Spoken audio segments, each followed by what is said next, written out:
friends I make, the hot guys I get to dance with. They're not buying a product, they're buying a story, and that story is a connection to Aotearoa. Kia ora te whānau, ko Geovanni Kimitaunga tōku ingoa. Kei konei mātou, ki te whakataetai reti waka o D1NZ, ki Tauranga Moana. Mauri ora.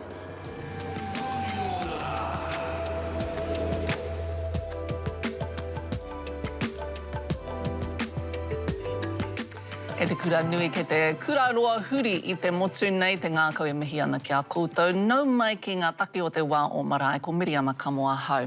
E pupuri ana I te rākau kōrero, tēnā koutou katoa. Kaore e taia te hikoi te kōrero hoki e Shenaragh Nemani. Shenaragh can't walk or talk, but the 30-year-old Wanganui woman has an undeniable energy that's seen her charm audiences and win dance competitions around the world. I tūtaki atu a Lee Marama McLaughlin ki aia, I mua I tētahi tau whāinga nui ona.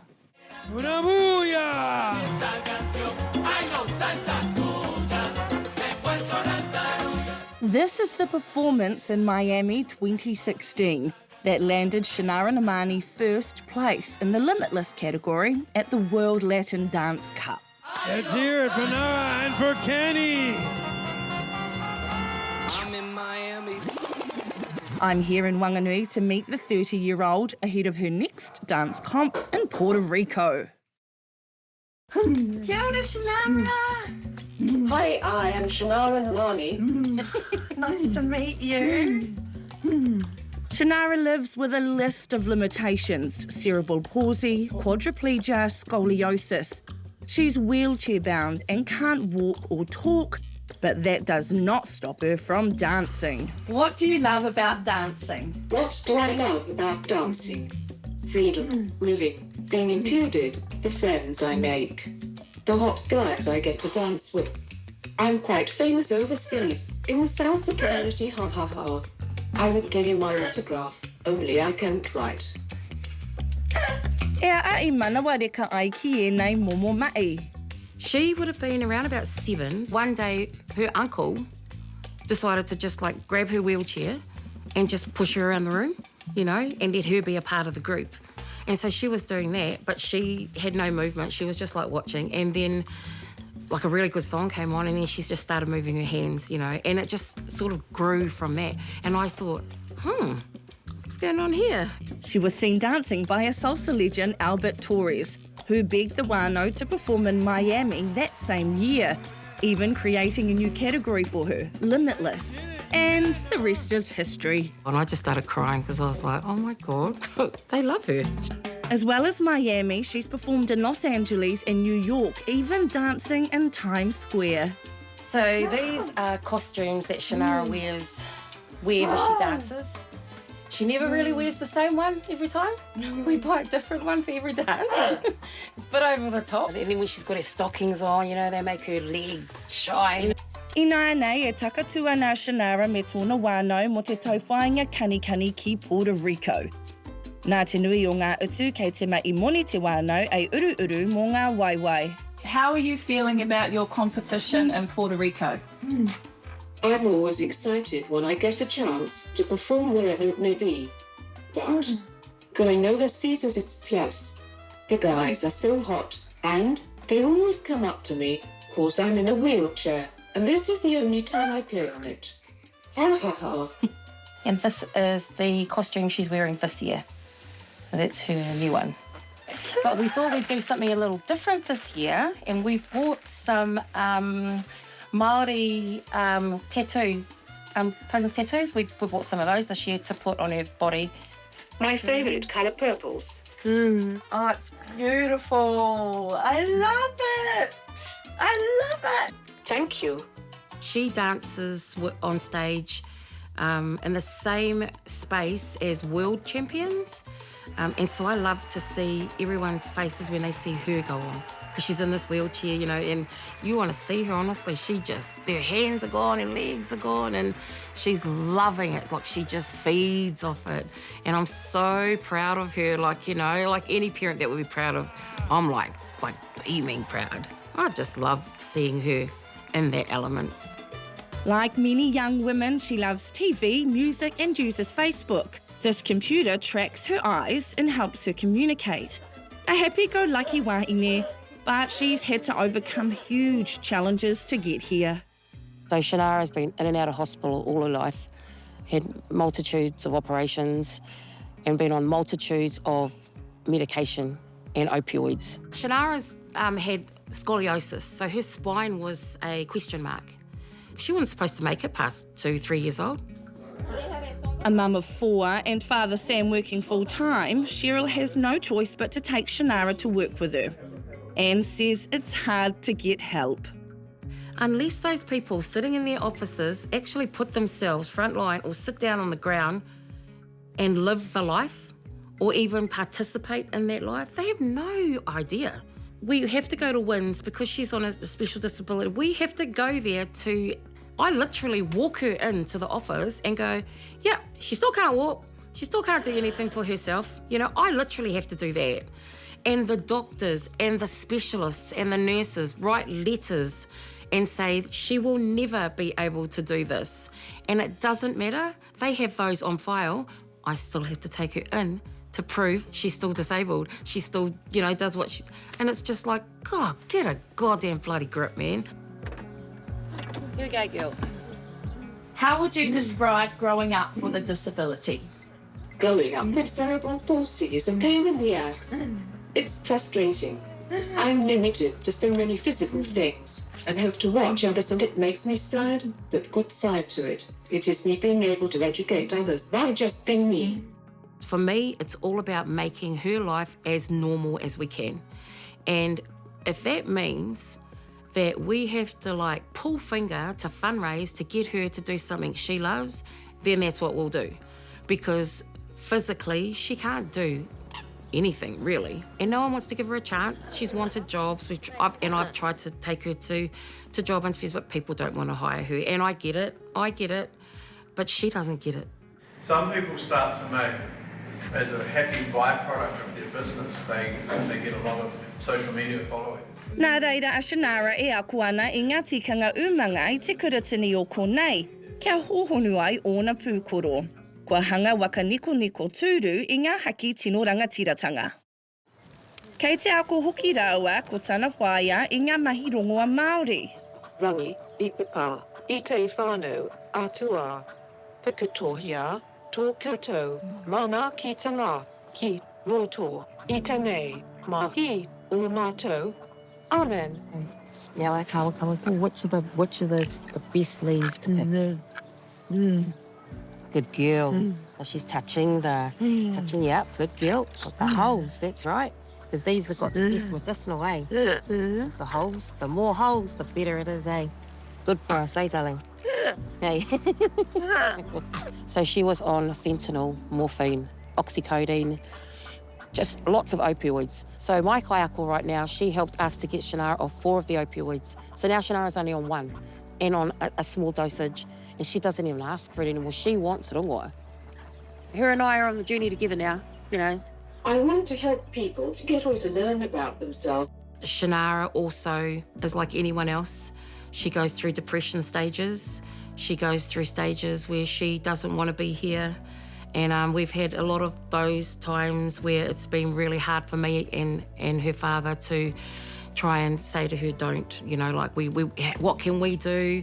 And she's just like, I want to go. I believe Shenaragh's still here because of the love that's around her. But now I'm getting a little bit old and it's getting a little bit harder, but it is what it is, you know. I'll do it until the day that I die to let her be the best that she can be. That's what happens with us parents when we leave. We know, are our kids going to be okay when we go? Because we're not going to be around to look after them anymore. And do you get worried about that? Absolutely. When I go, I worry what's going to happen. Are people going to take care of her like I did? Are they going to see her potential like I see? Are they going to get her out there and still live life like I do, you know? And I worry, I do. I worry about that. And so I have been teaching my kids lately, you know, like even my young one, Nevaeh, to start learning to take care of her too. But right now, there's too much to be excited about. Duck, duck, goose. Duck, goose. Touching base with Shenarragh's dance partner, Edwin Rivera. And I can't wait to see you, and I can't wait to dance with you, and I can't wait to make history with you. The same way we did in LA, the same way we did in New York, and now we're going to make history in Puerto Rico. What I want people to know about me is I may be in a chair, but please don't judge me for being in one. I understand most things you say, and I can respond. But you just need to have a little patience while I put my sentence together. I'm happy-go-lucky but also sensitive. Say hi. Don't be shy. Say hi, don't be shy. Shenaragh and her whānau are keen to raise awareness here at home and on the world stage.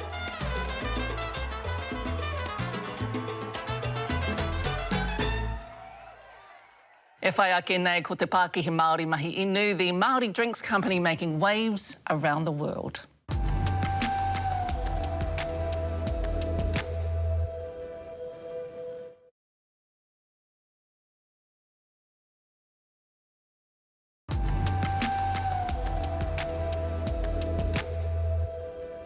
No mai anō. The recession was tough for many businesses here. Engari he nui rawa te aronga in New York ki ngā hua a tētahi Pākihi Māori. As Joe Harawira, the CEO of Wai Mānuka, tells Irena Smith, the attention from the Big Apple is an exciting development for his company. He mere Mānuka, wā kōnanu ki te wai mirumiru. Ko te hua, ko te inu, Wai Mānuka.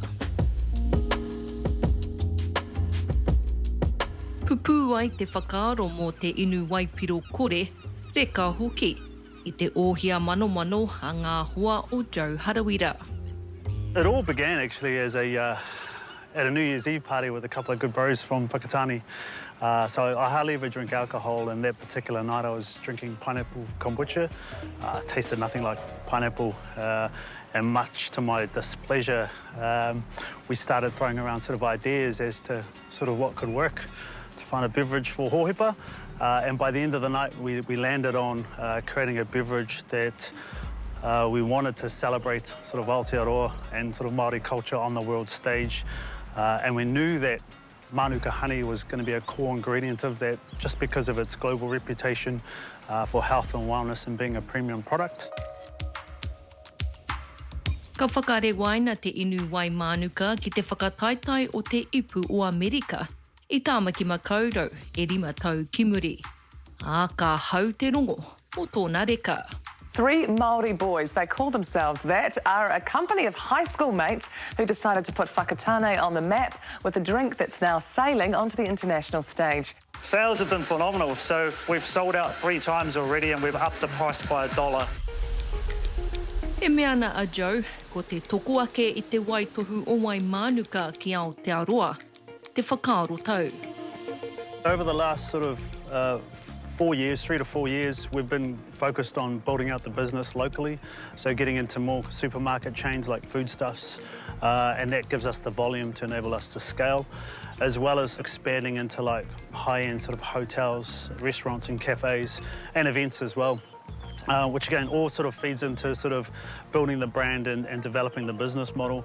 Where sort of exports came into it, our first experience with exporting actually came from Japan, and it was off the back of America's Cup. So we did a partnership with an e-commerce company. One of the founders lives here in Aotearoa. She saw the news article on Wai Mānuka, got in touch, and we started sending a few cases up to Japan to distribute through the e-commerce channel with customers. So that was our first experience in the export sort of market. In terms of kind of our bigger opportunities that have sort of come through, that's sort of eventuated in the last sort of 6 months.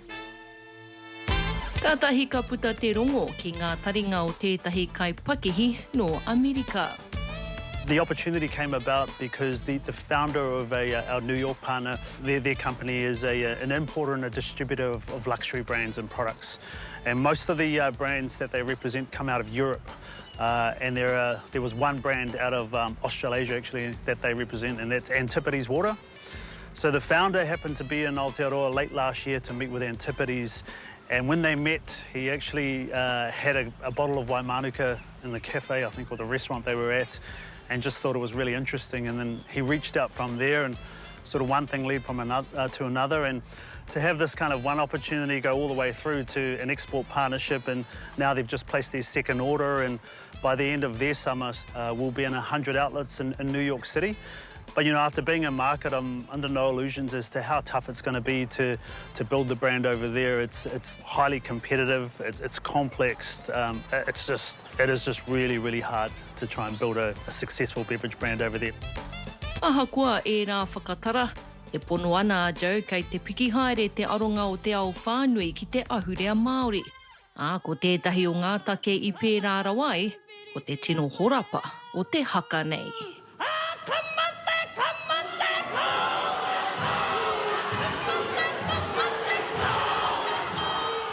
I didn't think it would be as strong in New York, but it is.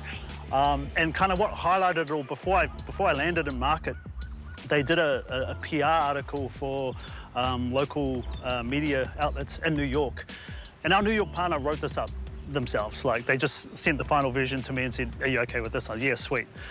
And the headline was, "Māori hospitality reaches New York." You know, and they had a bottle of Wai Mānuka in the middle, and I was just like, holy hecker, like, this is an actual thing. Like, the product's one thing, but the culture and the heritage and the legacy that comes with it, that's a completely different thing. That's the thing that makes it unique. That's the thing that makes it different and special. They're not buying a product, they're buying a story, and that story is a connection to Aotearoa. It's a connection to our culture, and, you know, it's woven into everything that we do, and it's an important part. And I think for customers now, they're really wanting to associate with brands that are authentic and that offer them more than just a product. You know, you want an experience. Ahakoa iti, he paunamu te mere Mānuka I roto I te inu nei. He hua e mata popore ai mō ngā āhuatanga ahurei. Our honey's sourced from the west coast down to the east coast. It's an area known as the Golden Triangle, where like the medicinal properties and the health benefits are of a high quality kind of a thing. In terms of Wai Mānuka being a value add for the honey industry, this is where I see an opportunity for us to sort of diversify away from your sort of commodities kind of a thing, because we've taken a sort of a lower grade Mānuka honey, so we use like the UMF level, which is the health kind of marker, a UMF 5, which is relatively low, because the higher we go with the UMF, the more bitter the taste gets. So level 5 is kind of where we like to sit. So we take the lower grade Mānuka honey and we turn it into a premium non-alcoholic beverage for people to use at occasions and celebrations and weddings. It's a really great story, and it's a great pivot too for the bee industry in terms of creating another value add for the industry. He maha ke ngā āheinga kua riro ia Joe.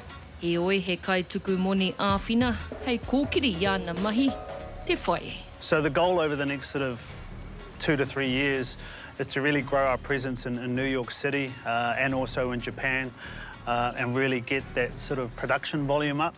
And once you get sort of that production volume up, then your unit cost sort of comes down, and then that makes it a bit more sort of affordable for everyone. And that's the sort of place we want to get to in terms of growing the business over the next 3 years. How important is it to find an investor? Oh my gosh, it is critical. So we need investment now more than ever because it is so expensive. You know, my experience in the US, I came away and thinking to myself, in order for a beverage brand to do well in that market, like to do really well, you're looking at an investment minimum of $1 million a year over the next sort of 4 to 5 years, because it is so tough. If you're going to enter that market as a beverage brand with anything less, then you would struggle, because, you know, you're essentially up against sort of, you're in the patch of some big multinationals when you start thinking about Coke and Pepsi. Like that's where they're from. Ko te tūmana ko ia, ka eke hoki te inu o Wai Mānuka ki te taumata angi tū. Kia rongo ai te ao ki te hā o Aotearoa. E whai ake nei ko te kaitaraiwa Māori, the young driver in the fast and furious world of drifting motorsport.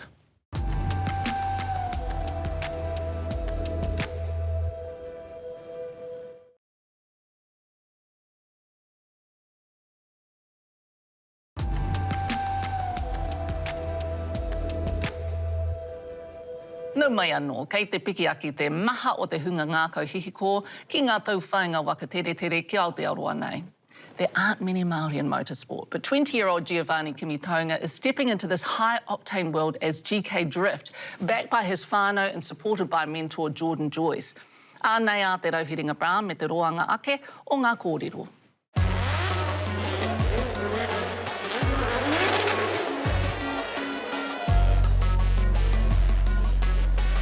I ahu mai tēnei momo taira mō te whakatere waka I ngā pai maunga o Hapani.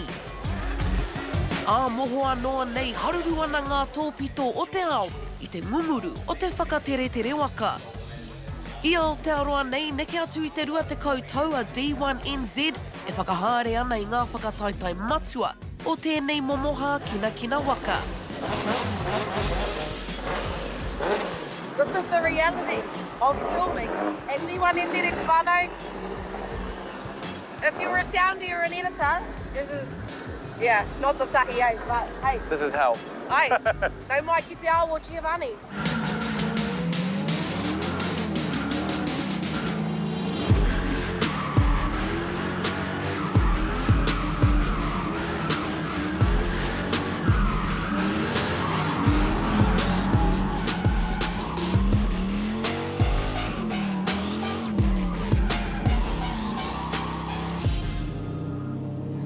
Kia ora e te whānau, ko Geovanni Kimitaunga tōku ingoa, he uri au no tainui Waikato, anō hoki ngā mautere o te kuki airari. Rua te kau o kutau, kei konei mātou, ki te whakataitai reti waka o D1NZ, ki tauranga moana, mauri ora. I tipu ake a Geovanni I roto I te ao whakatere tere waka. Nā whai anō ia e kai ngākau nui ana ki e nei mahi. Tatahi te hoi hoi. Yeah. That's another one of the joys of being here is you get amongst it all, the gas fumes, the burning rubber, the noise. It's all a part of it, eh?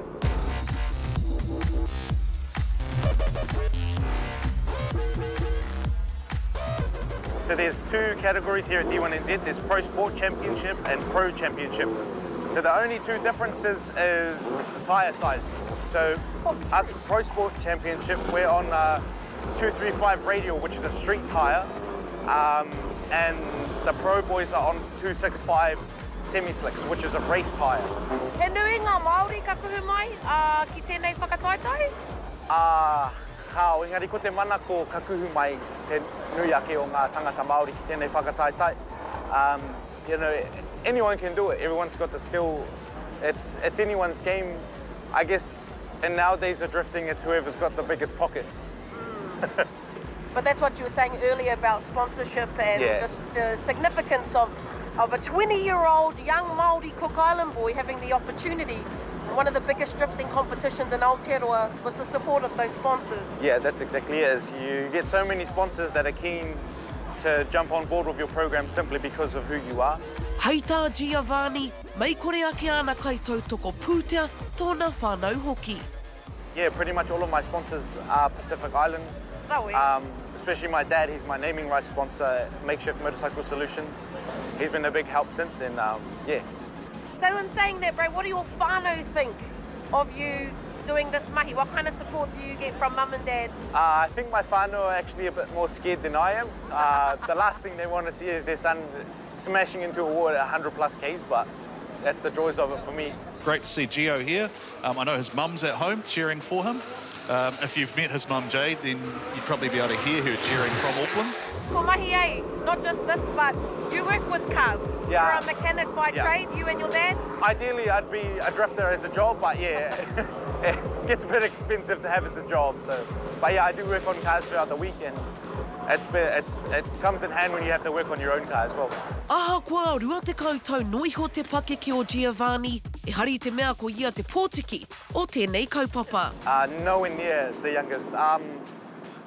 Ki aku nei mōhio, the youngest drivers here, and they're actually in my competition, the Pro Sport Championship.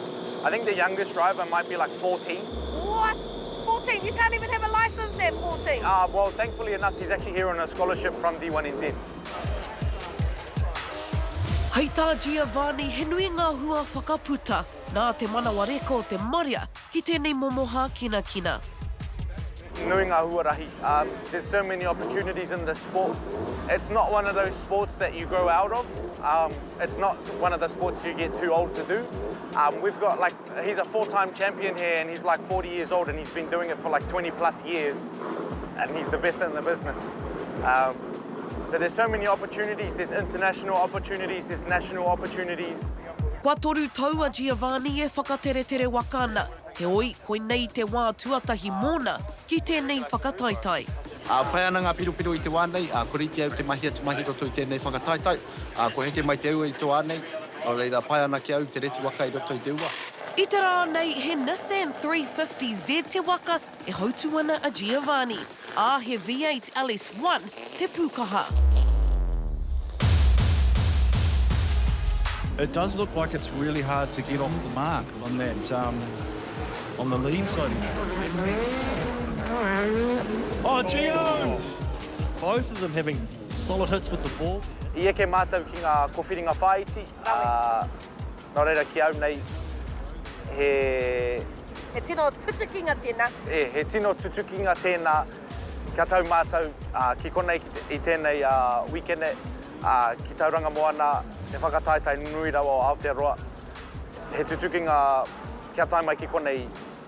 Te whainga kia hoki mai ki tēnei whakataitai. Hei te tau ki te heke mai. Tyler Knowles trying to claw back some transition on the series. So how do we unpack that one there? Geovanni. Aha kua kaoria Geovanni I eke ki te taumata I wawatahi ai. Kei tōna taha tētahi I ka āwhiro ko Jordan Joyce. Nah, it's cool, because you don't see a lot of Māori in this kind of industry, but having Jordan there, it's always cool to when you're back home with all the cousins, and then you always get that one cousin that's going to give you a growling for me against Jordan. Yeah. Kua roa a Jordan ne whakataitai ana ki D1NZ. Me te aha kua kite ia I te whanaketanga nui o te kaupapa nei. People used to do a lot of street drifting in Whangarei and Auckland, and they kind of come together and thought they'll make a competition out of it. The likes of Brendan White and stuff like that all sort of started in low-power cars, and it's just become one of the biggest motorsports in the world. We're on Sky TV, we're on Fox TV, KO TV, live on YouTube. Having that exposure is massive, especially for kids, people like me and Gio, I te rā nei ka eke panuku tēnei uri o te tai tokirau ki ngā kōwhiringa toa.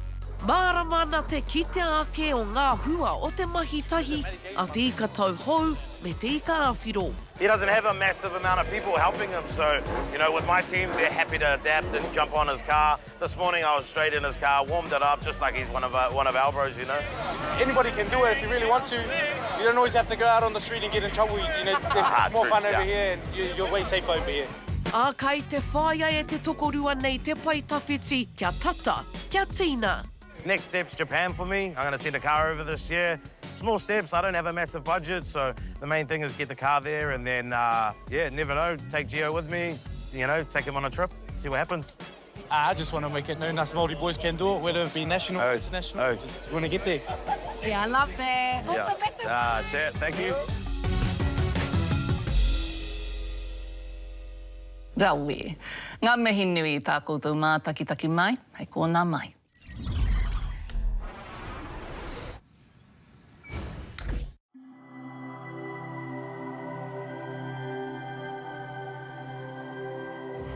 Ko te reo, te take.